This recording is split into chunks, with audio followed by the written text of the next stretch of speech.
অনূর্ধ্ব-19 Asia কাপে নিজেদের প্রথম ম্যাচে খেলতে নেমে বিশাল ব্যবধানে জিতল পাকিস্তান। মাঠেই দিল সেজদা। প্রিয় দর্শক, অনূর্ধ্ব-19 এশিয়া কাপ শুরু হয়েছে, যেখানে অনূর্ধ্ব-19 এশিয়া কাপের গ্রুপ এর 4 দল আজ মাঠে নেমেছে। ভারত আর সংযুক্ত আরব আমিরাত খেলতে নামে, আর দ্বিতীয় ম্যাচে মাঠে নামে পাকিস্তান অনূর্ধ্ব-19 দল ও মালয়েশিয়া অনূর্ধ্ব-19 দল। মাঠে নেমে মালয়েশিয়া টসে জিতে পাকিস্তানকে ব্যাটিং এ আমন্ত্রণ করে, আর ব্যাটিং এসে পাকিস্তান শুরুতেই পরপর 2টি উইকেট হারিয়ে ফেলে। তবে এরপরে যেন উইকেটই তুলতে পারেনি মালয়েশিয়া।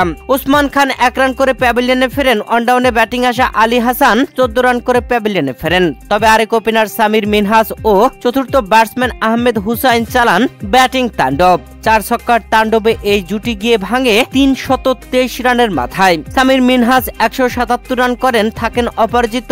আহমেদ হুসাইন 132 রানে আউট হয়ে যান হিট উইকেটে। প্রিয় দর্শক, মাত্র 3 উইকেট হারিয়ে পুরো 50 ওভার খেলে 345 রান করে পাকিস্তান। পাকিস্তানের দেওয়া 346 রানের টার্গেটে ব্যাট করতে নেমে মালয়েশিয়ার ব্যাটিং ভরাডুবি। এ কেমন ব্যাটিং, লজ্জাজনক পরাজয়। 19 ওভার 4 বল খেলেছে, তবে রান করেছে মাত্র 48। 297 রানের অসাধারণ জয় দিয়ে অনূর্ধ্ব-19 এশিয়া কাপ শুরু করলো পাকিস্তান।